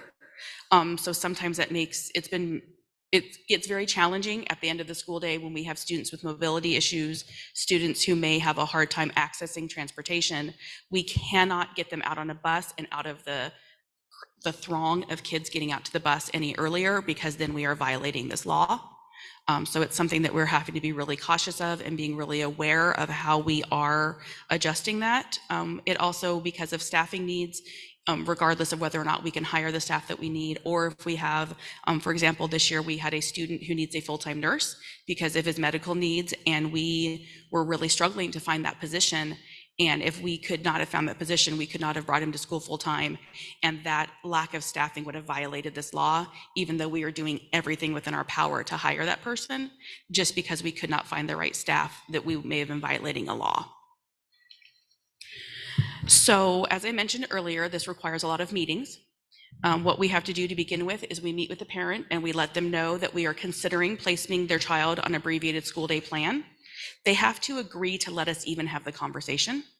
If they say, no, I'm not willing to consider it, we may not even bring it up at the meeting. So we begin with that initial eligibility of them saying, yes, I'm willing to consider it. We then have a meeting, we discuss how we're going to address their students' needs. We write a plan for how we're going to do this abbreviated school day program. If they agree to it, we then can sign and the student is placed on an abbreviated school day. 25 to 35 calendar days later, we must have the review meeting with the family. We then have to send out a notice saying, we are going to talk to you about abbreviated day again. Are you okay with us having that conversation? They must return that to us, then we can schedule the meeting. At the meeting, they then again sign consent saying, yes, I'm truly okay. I understand you are doing this to my child, and I am okay with you abbreviating my child's day. We create yet another, we have to update the plan that we wrote at the first meeting. And then at that point, we can decide on the meeting cadence that we want to have. For students on IEPs, we can meet anywhere from 30 to 90 days apart. If it's a student on a 504, we can go to every year, but we cannot go longer than 90 days. Even if the parent says, I'm cool with this, I want to have this plan, we must meet every 30 to 90 days in order to review this plan. And then there's a spreadsheet that my staff have that has a chart. There's 8 steps that must be completed at every meeting in order to be a legally compliant meeting. So all of that, it's been a very complicated procedure for us to understand. Most of the slides I've given you came straight from our training from ODE. So just to let you know, that's why it's very legalese written. So if at any point in time during this process, a parent says, no, I no longer consent, my child should be in school full time, we have 5 school days to return them to school in full-time in-person school. We have 5 days, regardless of what the reason was of why their day was abbreviated. And that parent, once again, has complete control of this. As a school district, the most we can do is ask for a 5-day extension. But that, once again, the parent must consent to that 5-day extension. So that is a significant impact. The other thing is, if a parent does not show up for one of our review meetings, we are not able to then consider that as agreeing to the abbreviated day, and that must then consider it in a revocation. So must start that 5-day process just because the parent was not able to attend the meeting. So we're significantly hindered if a parent is unable to make a meeting, which is very different than the rest of the IEP process. Anything else with an IEP, as long as you've given them 3 notifications, you can proceed. Without the parent, this law does not allow for that. So parents are required to attend every one of these meetings every 30 to 90 days for their child, which is a significant amount of time they have to now be spending meeting with our staff. That's like a de facto revoke? Yeah, it's a de facto revocation if they don't show up. We then have the 5 days to try to get to connect with them. But by the 5th day, or by day 6, basically, we would have to have the student back in school if we've not been able to connect with that family. So once a month, I'm required to submit data to ODE regarding how many students we have. Tomorrow is my first day submitting this data for this year. I gotta say I'm a little nervous about it because of the level of what the expectations are for this. Because if you go to the next page, every 90 days, the superintendent is required to review these plans. So once a student hits 90 days of being on an abbreviated day, Dr. Bernal must review every document that we've created for the child and ensure that we have followed the law according to as everything is written. And then if we, during that, so I'm gonna come back to this. So jump to the next one that says, the one that says enforcement. So if for some reason Dr. Bernal finds that we have done something inaccurately, or ODE gets a complaint and finds out and then investigates and finds that we've done something inaccurately, there are very significant compliance requirements, and there's a lot of consequences for us. It can start with withholding state school funding. They can force us to do compensatory education. So we would have to give 1 hour of education for every 2 hours that we falsely kept a student out of school. It can even come down to impacting the TSPC licensing for Dr. Bernal, if it is found that as a district that we are not enforcing this law the way that it says according to the law. So there's a lot. It's a little nerve-wracking to be the one reporting something that could cost my superintendent her job. The last page of this is how this truly is impacting us, and this is just from the IEP side. One of the challenges that we have is through PowerSchool, which is our student information system. It's very easy to separate out what students are on an IEP. We do not have the same level of filtering easily done for students who are on 504 plans. So instead of every one of my case managers in special education and me as the director, I'm able to go into a system where I see a list of every student in special education. That sort of list is not there for 504s. So we have to do a lot of searching, a lot of finding information and ensuring that those kids are all there. Currently, we have 57 students in our district on an abbreviated school day program. So that means that we had to have 57 meetings in the first 10 days of school. We'll have another 57 meetings within the first 25 to 35 days. And then every 90 days, 30 to 90 days, depending on the meeting cadence, we'll be having more meetings. That's in addition to the annual IEPs and the 3-year eligibility meetings that we are already required to have with families. One of the challenges is, as I mentioned, this law requires us to compare students to students in the same grade in the same district. So of those 57 kids, 44 of them are on an abbreviated school day program because of the parental choice to place them in a program that has less hours than the main campus of the high school. So Innovations Academy, our Kelly Avenue program, and then our 18 to 21-year-old Transition 21 program. Those are all programs within our district that have fewer hours in the week than the Dalles High School does. Those are all also choice programs for the child and the family to have selected. They are not something that is a required program, but those families have made their own choice for their child to place them in a different program. By this law, we have to tell them that their choice is now abbreviating their child's day. We also then have 10 students who are on an abbreviated school day program because of a parent or student choice. So if you are a student who's a high school senior who is only taking 2 classes because you do not need a full schedule of classes to graduate, and you are on an IEP or 504 plan, you are now considered to be on an abbreviated day. So for any student at the high school who is only taking a partial day of classes that is in services, we have to then have these same meetings with them. Even though that is their choice, we offer them 5 periods a day. They have selected to take less than the 5 periods. We have to do the paperwork for an abbreviated day. We also have some families that, because of their child's specialized needs, or because of specialized needs of the family, they have requested their child come to school late or that they leave school early. And even though that is a 100% parental choice, we still must go through this entire process.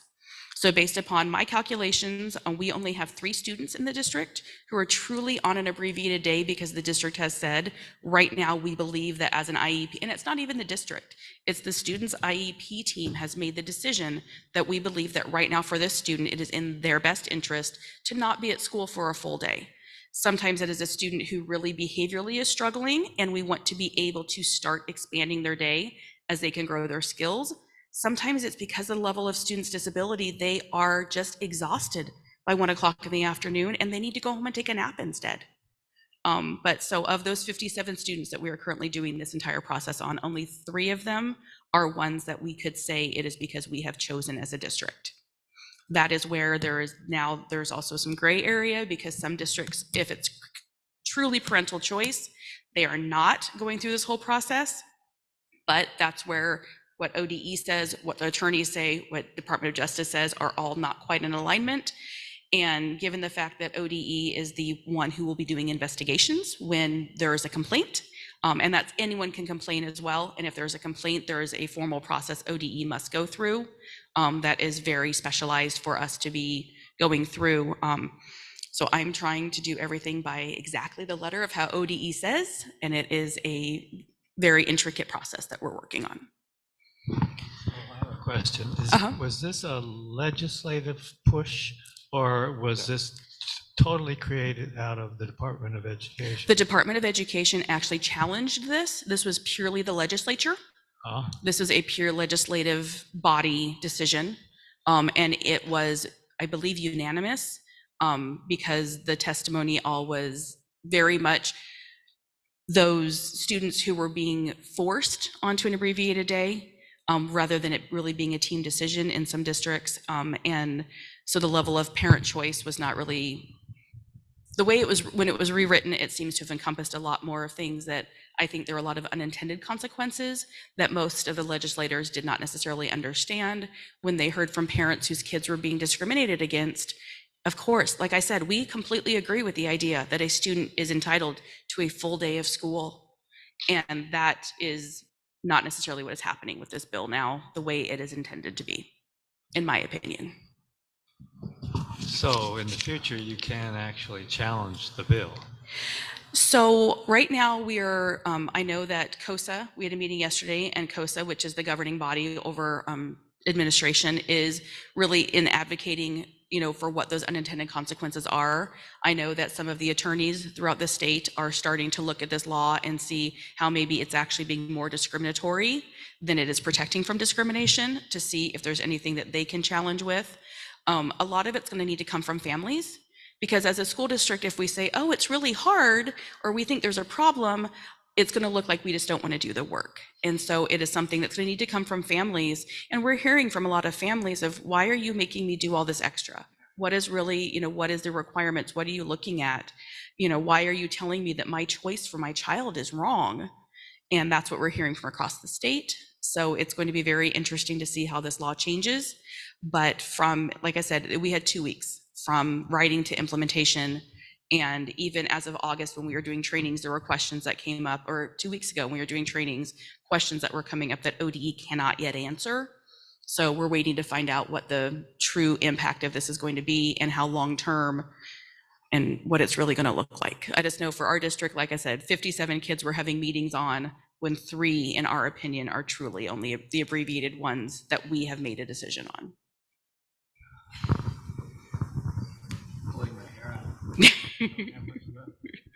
Yeah, it's been frustrating. Are there any other questions I can try to answer? Okay. Oh, Just Jose. on, Yeah. so on the reporting, you answered kind of the one question I had is, so that's all you being, or putting that together and submitting it to ODE, right? Correct. And then what's the intent, or what is ODE doing with that? Is it just for tracking internally on their end? I think it's Or is that a basically function of just how it was spelled out at 819? It's spelled out in 819. It's for tracking and to ensure compliance. From what I can understand, is just to ensure that we are complying with this law.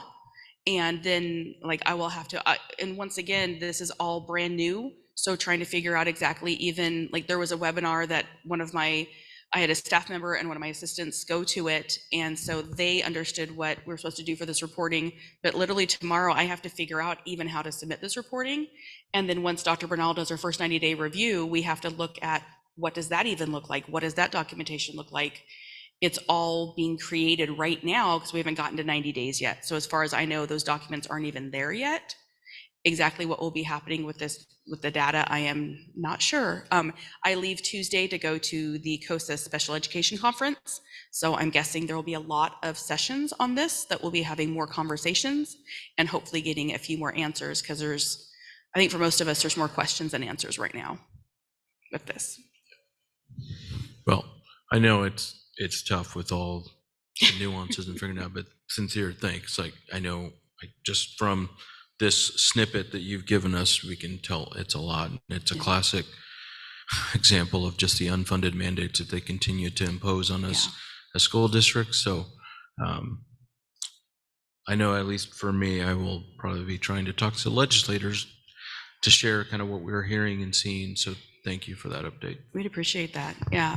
Just as a point of reference, all the gold slides came from a slide deck that was 147 slides long, to try to explain how we're doing all of this. So yeah, if you have other questions in the future, let me know. And I'm more than happy to update on how this is going. And it's definitely the new challenge for us. And especially, I mean, I don't know if any of you have ever been at an IEP meeting. A typical IEP document is 20 to 25 pages. So when my case managers write an IEP, it's already 20 to 25 pages. Placement is 1 page of that document. We've now taken that 1 page and added this increased level of work at each meeting they have to have, which can be as often as every 30 days. Oh, that's the other thing. Anytime a parent says they want to have a meeting, we have 10 days to have a meeting. So if the parent on the day after we get out from Christmas break says, I want to have a meeting with you, we must have the meeting within 10 days. And if not, we have violated the law. And there's no caveats for weekends, it's very much that when a parent says, I want something, we must respond immediately, which we try to be really responsive to our parents, but there also is so that's one of the things where it's calendar days, school days, business days aren't taken into effect consistently throughout the bill. Thank you.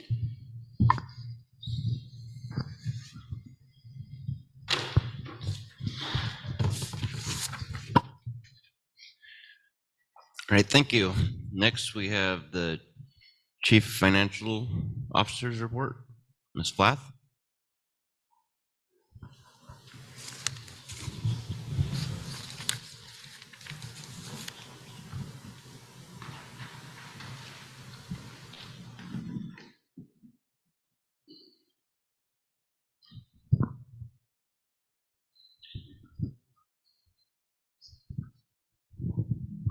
I should have watched everybody.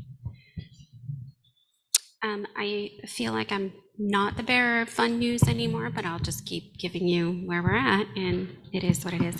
So I have handed out, I feel like a broken record, but June 30th, we are literally almost wrapped up. I have done a preliminary review of what this school year looks like. It's very early on, so I haven't compiled it in this one, but you will see it next time. I did want to point out a couple of things. This one, except there is probably another $2,000 we had to charge to general fund, but aside from that, these numbers are pretty final. I wanted to point out, oh, I'm sorry, I just jumped right into this financial report. Everybody should just read my mind, I guess. Sorry. And I'm looking at the roll-up specifically. I feel like Vanna White. A couple of items, general fund is at $200,000-ish. It's a little better than I thought a month and a half ago. Still not where we wanted it to be. Just reminding you, last year we ended at 1 million, but no, again, broken record, but did do a couple adjustments on purpose with the state school fund because we had a large increase in revenue. And then we also had to make up the year before's revenue. So when the state does the truing up of the state school fund, they do that from 2 years ago, and then they also do that with your ADM in the current year. So I wish I could get a chart and explain it, but you kind of took a double hit last year, and the second hit was on purpose to make up with the new property tax addition that goes to the state school fund. So it's part of the bigger pot, but I adjusted ours so we didn't have a $2 million hit this year in a negative way, if that makes sense. So it's probably totally got it. But a couple of things I wanted to point out. There's some larger balances, like if I look at the 230 fund, which is your local programs, and you look at that ending fund balance, it's 380,000. That includes a culmination of things, but the Sherman County contract is actually wrapped up in that fund. So some of that is ongoing cash revenue that we need to keep in there. So summer comes and things until we get the first few payments from Sherman County. There's that. The 242 fund is the enterprise zone fund. We did end at 222,000. We do have an annual payment for another 7 years, I think, for 240,000. We are purposely trying to build up a large reserve because we do want to replace the fire system at Chenoweth and also include a PA. We are going to, we hope to build that into the seismic project at Chenoweth. So while we already have construction people there, we're hoping to build some little economies of scale and do similar to what we did with Curse Gym and the HVAC unit. We paid for that out of our district funds, which was the enterprise zone funds. We're hoping to do something similar here. So getting a couple of cost analysis projects out there, but that'll come later. The other one I wanted to point out is the capital projects fund. It is the new fund. Really, last year was the first year we started collecting in that. It's at 78,000, which isn't a whole bunch. It can't fix a roof or do much, but it's better than nothing that we've been building. But as you know, all the facility use fees that we collect from people, and we've been doing, for the most part, we do a set fee per month. So we're not necessarily saying you use this for 1 hour, so you pay $60 every day. We are negotiating fair rates with all of our groups, and especially emphasizing the groups that are providing discounted or scholarship programs to students who can't afford to participate. So it's really important to us that they're building that in as well. So that's where that comes from. We also have the construction excise tax, and we're putting there's a new equipment tax. It's called the HURT tax. Couldn't tell you off the top of my head exactly where that came from, but both of those are going into that fund. That's only about half of what's in there. The rest of it is collected from different parties. So that was just kind of a quick overview. We already went through most of ESSER would be the other thing we're going to talk about. I am working on getting our first finance group together to have discussions. The hope is I will email you the proposed dates when we have them, but the goal is to have 3 meetings. My goal would be 4, but I'm kind of behind already this year, behind for the new group. So I'm hoping to meet mid-November when we have the first to talk about. And one of the things I'd like to bring up and discuss with that group is, the federal relief funds. There's a lot of, just nationally, there's a lot of discussion about, the funding cliff, which we are at, and what schools have done with their ESSER money, what we plan to do with the future, what the scope looks like. And, it definitely ties into, student enrollment and where we're at with that. I had one other note, sorry. Yeah, that's kind of just a really quick, again, overview of last year, where we're at. Questions on that? The next one I'll go over is enrollment. We have our first enrollment projections. I do purposely wait, talking with the data specialists we have, who are fantastic. These numbers do include the 10-day drop. Before the 10-day drop, there was probably 35, 40 more students on there, but we just roll them over, and if they don't show after 10 days, we drop them, hence 10-day drop. So these numbers include that. I leave in there an average from last year, and then what the peak highest number was for last year, and just give you an idea of what it was. And as far as June, so when we ended in June, we were at 2,721. Now we're in September, it's 2,854. The note I want to make sure it's on the second page, really, is that we projected a budgeted ADM of 2,899. That's without all the weights. So the weighted number that's used to calculate our funding is 3,611. It does include Mosier School. So it's not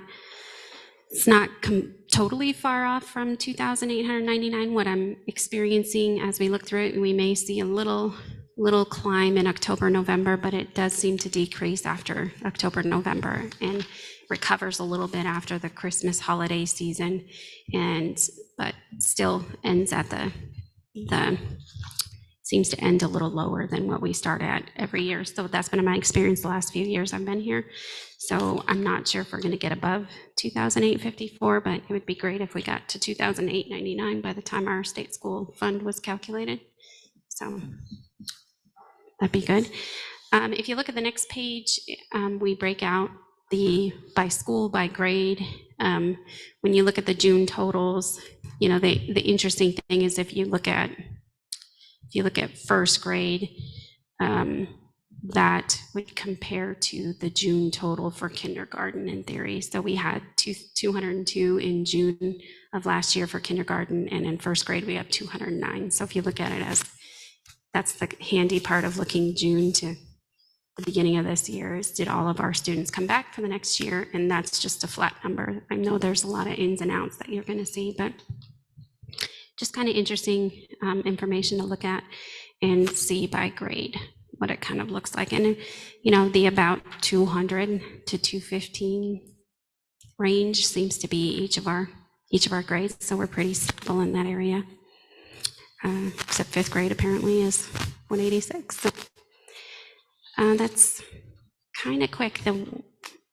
The one note, and we have Mosier Community School, they're a charter school underneath us. One thing I had noted to myself is we pay them based on their actual, their ADM through the end of the year, and then trued up for the next year. So we do funding agreements with them. Right now, they're probably 25 lower than what we budget them at. So at the end of the year, they may end up owing us next year. So depending on how that lays out. So it'll be interesting to see how that gets through the year. But I think that's kind of a quick, any questions? I have a quick question. Back on that transportation packet that we went over earlier, the accounts receivable, it's just shy of $1 million. What's the net of that? Do you know offhand? If not, we can talk about it later. I was just curious to see of what we bill out and what we spend, how much do we actually have left? I'm thinking something later. Yeah. But I was just wondering if we do have excess, where does that go? Do you roll that back into just the transportation, or is that put in a separate line item as extra? And I can get you specific numbers. As a general answer to that, what I can tell you is some of it does go back to the general fund. Transportation is paid out of the general fund, so it's one number in One that big total. lump. Yeah, so, and then the Sherman County portion for staff, that's partly why you see there's a larger cash balance in that fund, is we do keep enough cash reserves to at least go for the next 3 months. But so Lisa does a lot of, and they do fabulous work. Lisa's fantastic, just have to say that. What she charges the other school districts outside of Sherman County in that specific contract, which is included in some of those numbers, that does go into our general fund miscellaneous revenue. So we do track that because the staff are paid out of general fund, and we don't claim those miles on all of our report, but we do pay for the staff out of there. So those pieces come back, and it does, I haven't done an actual calculation, but anytime we do work for the other districts, it does. We have calculated what the rate is to cover all of our costs. So it does make out, so to say, and it keeps our staff employed. So that part's good. But as far as specifics to Sherman County, I can get you, we can even go through that more in the finance work group if you want. But Yeah, that'd be it's a great. good question. All right, thank you.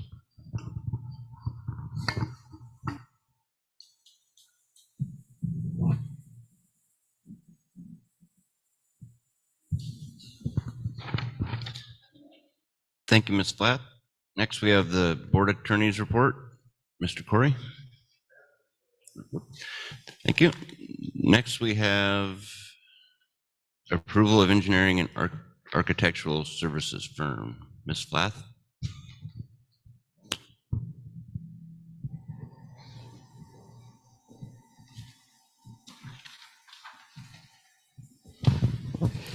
Okay, so I didn't, in your packet of information, you have probably the RFP information and some of the ancillary information. So we did bid out architecture and engineering services very similarly to the last project we did. We received 2 responses. One was from, I think it's WRK, not work, and then ZCS. And we had a committee that consisted of Director Aparicio, myself, our 2 facilities directors, the principal of Chenoweth Elementary, and then we had a community partner, Michael Springsteen, was volunteered to come help. So we did group consensus, went through the RFP, scored both of them. They both were good applicants. ZCS did score out a little bit higher, 2.4 points. So the committee did recommend moving forward with ZCS, and that's what you have before you. I don't have the cost breakdown from them yet. After you all approve this, we'll bring the cost of the contract at the next meeting and have you approve that, but just want to make sure you were okay with moving forward with this. Did post it, gave the opportunity for any people to contest the outcome. I didn't hear any feedback. I did send both bidders requested copies of the scoring and each other's bid just for, one of them was just for learning, but I didn't hear anything back from either of them as any concerns. So just asking for approval to move forward with this. The goal with this project, again, is to have everything in place and ready to go for the summer months so we can have it all done over the summer. I'll entertain a motion on the approval. Chair, I move to approve ZCS Engineering and Architecture to provide engineering services for the seismic rehabilitation of Chenoweth Elementary as described in the district's RFP, and to authorize the administration to negotiate and execute a contract with the firm. Got a second? Second. Motion made by Dr. Richardson and seconded by Mr. Nelson. All in favor, say aye. Aye. Opposed, say nay. Motion passes.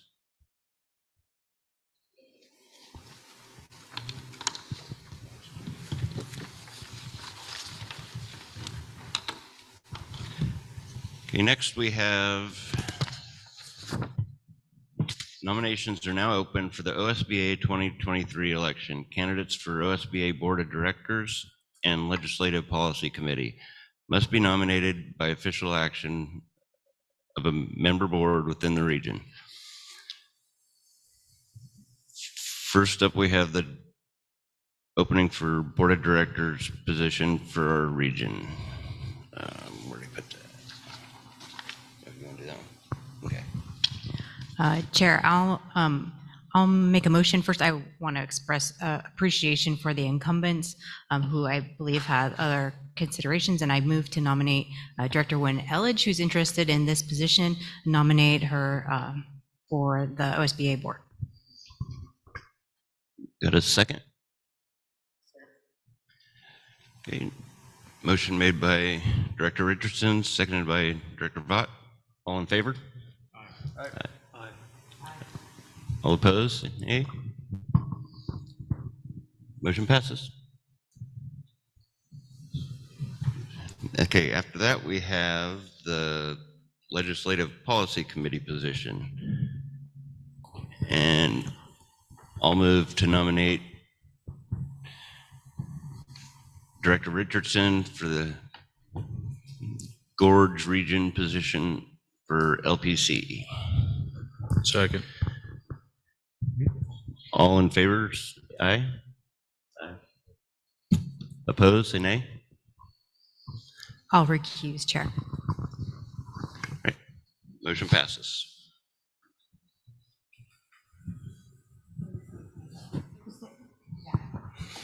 Cool. Okay, next we have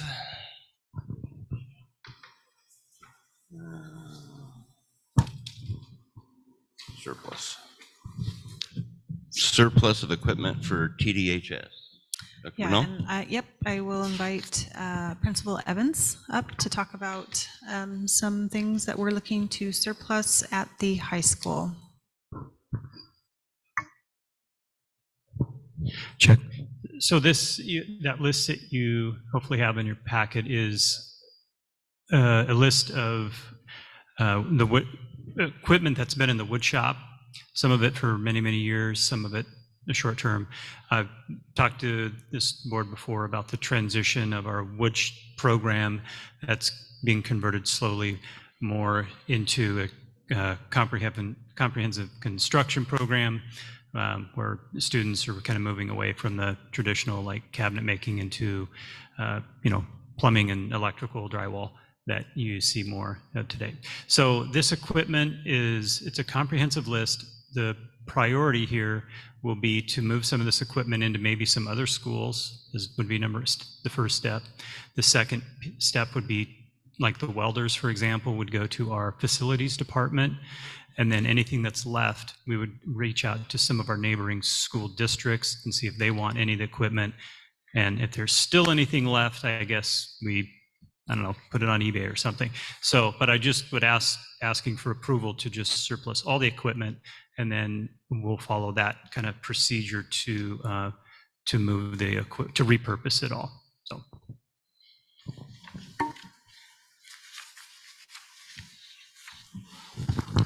I'll move to surplus the TDHS equipment as presented.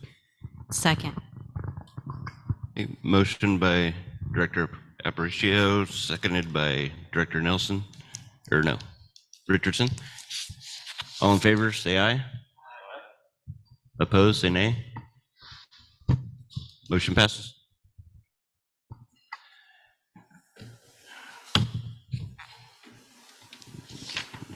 Next, we have loan for additional school bus. Ms. Plath?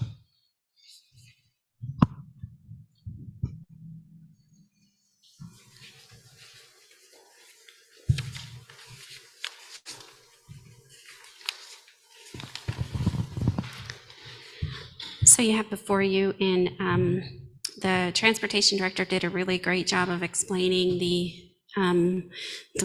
looming horizon of discontinuing diesel buses in Oregon. So one of the reasons we want to move forward with this is we didn't budget or anticipate having to replace the last bus in the fleet that doesn't meet all the new requirements. We believe if the Clean Bus initiative in Oregon continues to go through, which it is, unless they change it, the end of this year is the last time you can buy diesel buses. So because we don't have the infrastructure, we only have one bus left to replace. We would like to get that already going and the ball going. And then next year, the goal would be to fund it and pay it off, not necessarily continue with the loan, but we can't fund it out of pocket this year. So if we start with the loan with the goal of paying it off and get our last bus replaced, then we won't have to come up with a substantially large amount of money to go to either propane or the plug-in electric buses. So asking for approval to get this last one on the books and move forward. And it is, if anybody wants to read the adopted rule, transportation director's brought it with you. She's very organized, but by December 31st of this year, so hence we're here. I'll entertain a motion. I'll move to approve the chief financial officer to enter into a loan agreement for one additional diesel bus for a term of up to 3 years. Second. Okay, motion by Director Aparicio, seconded by Director Nelson. All in favor, say aye. Aye. Opposed, say nay. Oh, you question? Sorry.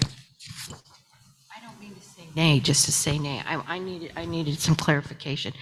If they're looking to stop having us use diesel, why are we approving diesel? Why aren't we approving maybe the propane? Just a question. So we do not have any infrastructure to set up propane or diesel buses, and our staff, we have the 2 bus mechanics that Ms. Caseberg talked about. Neither one of them are trained up on fixing and repairing propane.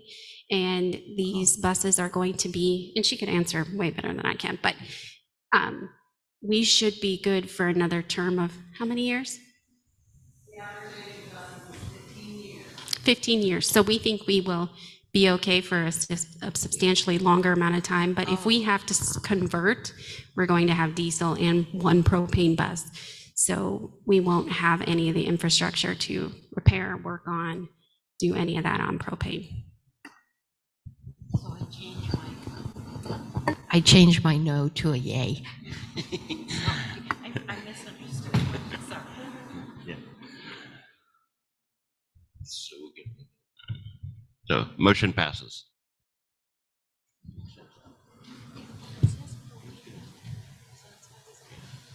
I had the same confusion. I asked.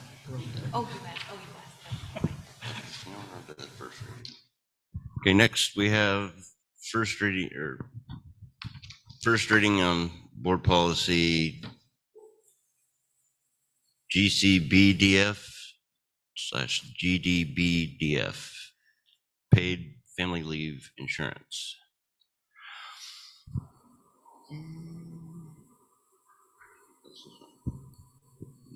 No, I don't have it. There it is.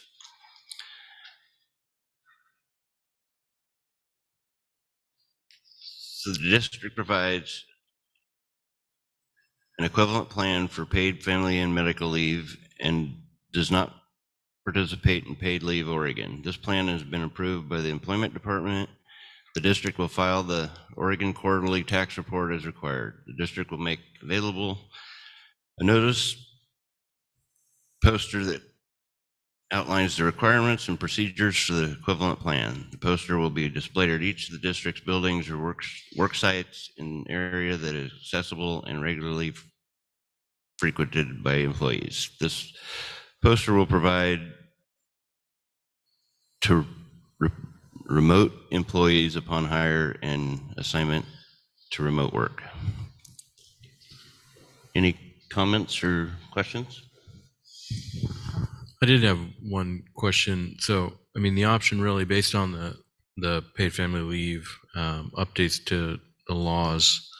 So we could either do the state run or self-administer, and we're doing the self-administer. And my question is that something that we had already provided ahead of that legislation, or are we doing it now to be compliant with the legislation?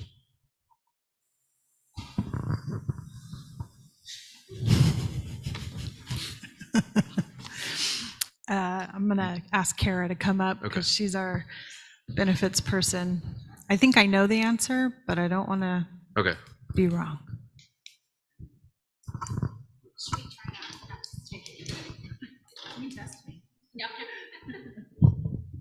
So paid PFMLA, we are being compliant with what the state law is requiring. You did have, all organizations over X amount had options. We did go self-funded. So we have contracted with the standard to run our PFMLA, which came into effect on September 3rd. And I think to date, that I'm aware of, we have 4 applicants already, and we're on the 28th. Okay, cool. That's exactly what I was going to say.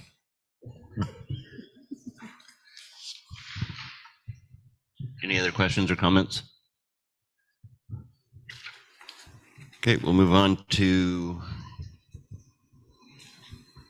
policy IGD/AR.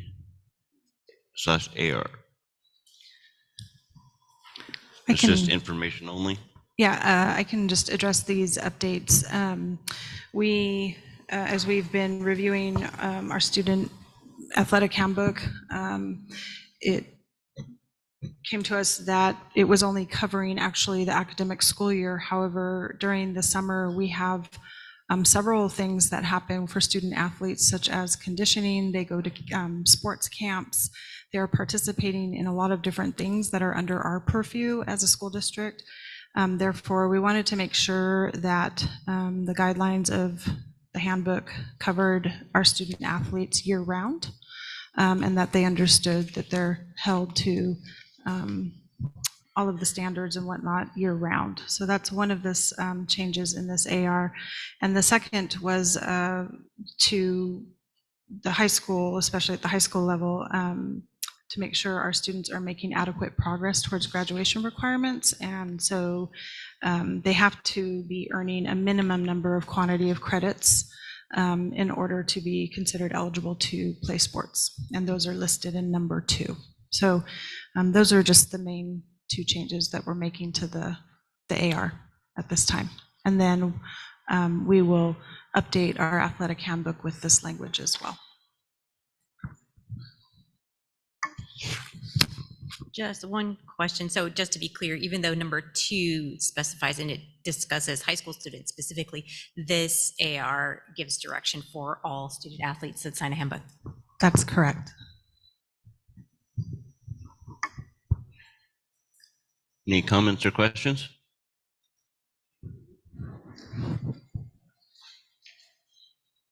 Okay, we'll move on to comments from the audience about a non-agenda items. No comments? I still need to read this. So for public comments, you can sign up to speak at the meeting. You can sign up, will be available for those wishing to speak to school board in person. Comments will follow district policy and with up to 3 minutes allotted per person to speak. You can also submit written comments to public comments at northwasco.k12.or.us. The deadline for written comments is Wednesday before the board meeting by 4 p.m. Public comments submitted after the deadline will be included in the next regular school board meeting. Comments can also be done via Zoom. For those wishing to make public comments virtually, please send an email to Cindy Miller at publiccomments@northwasco.k12.or.us by Wednesday before the board meeting, no later than 4 p.m. with your name, screen name, phone number you will be joining the meeting with. You will receive a link to join the meeting and will be placed in a waiting room until your name is called. Comments are limited to 3 minutes. With that, we'll adjourn the board meeting. Thank you, everyone.